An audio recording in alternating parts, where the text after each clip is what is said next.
We are all born dreamers, our minds full of grand images of our life that is yet to unfold.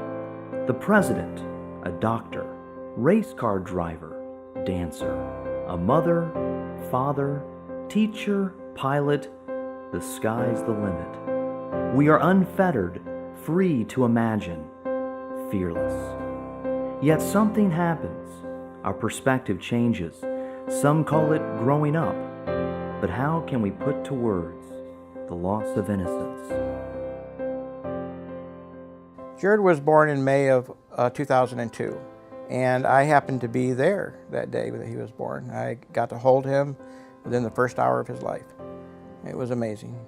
He was born whenever I was in my 40s, but I'm in my 50s now, and so he's been quite a joy even in my 50s. Well, you know, when you get 50 years old, you're kind of set in your ways, and you've got certain things that you do. And when you own your own business, your schedule's already full. And so I think that the challenges with that is, you know, changing course a little bit and adjusting for raising a child when all of our other kids are grown and we were empty nesters. Jared came into our life and blessed it. Jared's a sweet kid. He's always been a terrific kid. He's just quiet and friendly and polite. He's not argumentative. He is a quick learner, and he is very sociable. He's obedient, and he enjoys being obedient. It's not like he has to struggle for that. Jared came into our life in 2009, and he was 7.5 years old, roughly. My sister had called from Michigan about 2 years earlier and was on drugs really bad. She had seen the change that God had done in my life, and she had asked me if she could come down and maybe I could help her. And so when she came down, we tried to help his mom, and she wouldn't accept any of the help. And so when we knew where he was and the situation that he was in with drugs around him a lot and chaos and no stability and multiple moves in short periods of time and no school and no routine ever, we decided to go through a legal means to get him. I remember one day that she had come over to borrow some money, and her car was sitting in the driveway, and I'd ask her, "Where's Jared?" And she says, "Well, he's out in the car." And so I walked up to the car, and I could barely see him through all the clothes that were in the car. She had been living out of the car. The car was filled with smoke from cigarettes, and my heart just dropped. And that little guy just looking at me, and I'm just like, I can't do anything right now. And and so that pretty much solidated in my heart that something needed to be done. It was supposed to have been a slam dunk. My sister had nothing. She was a drug addict and didn't have any stability. So the lawyers all told me it'd be a $3,000 to $5,000 slam dunk. But she got a pro bono attorney at the last minute, and what should have been 3 months and $3,000 dragged out to 2 years and about 60 grand, everything total. We maxed out every credit card. We just kept hustling our business, working our business, I kept working at the school. Every penny that we made, we poured into making sure that he was gonna be safe. He was supposed to be in second grade. So from preschool, first grade, and second grade, he had only been in school for a total of 18 days. And so we had to worry that this is gonna be hard. I mean, to put him right into a second grade class when he's never really been to school.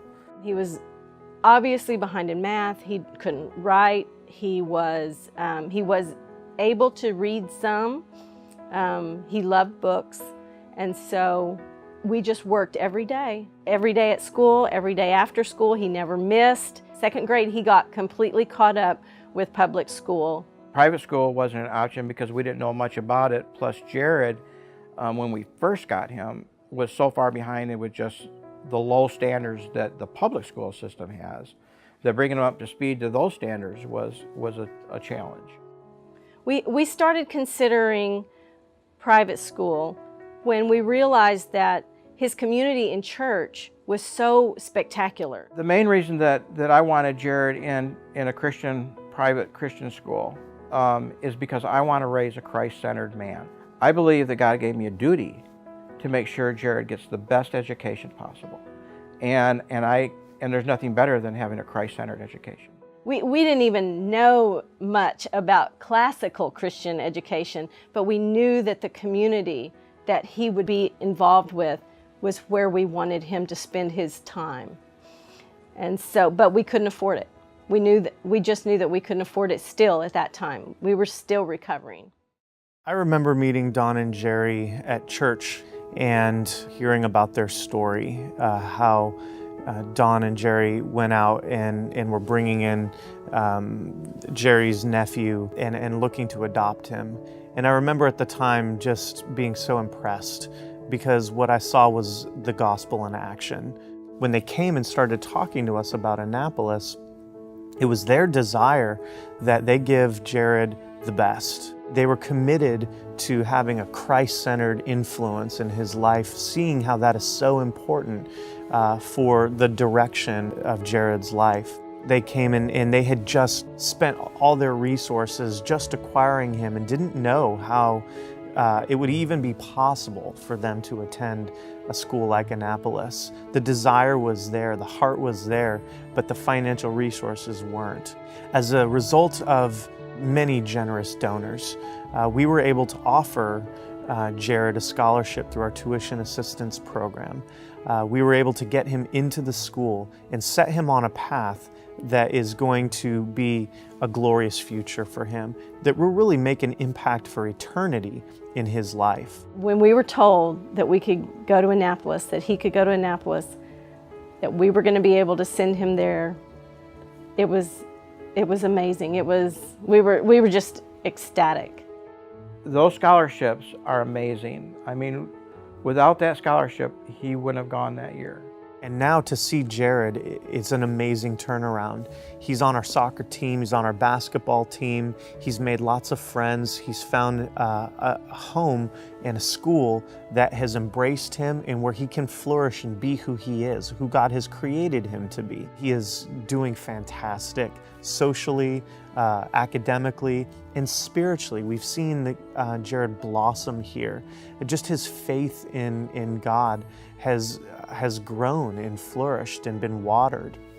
And so we're so proud of the progress that Jared has made, and it's really because of the sacrifices and the investment that Don and Jerry have made in his education and seeing his life turned around for God's glory. We are all born dreamers, our minds full of grand images of our life that is yet to unfold. The president, a doctor, race car driver, dancer, a mother, father, teacher, pilot, the sky's the limit. We are unfettered, free to imagine, fearless. We have been given a chance, an education, a spiritual legacy, hope. Your gift can make our dreams a reality.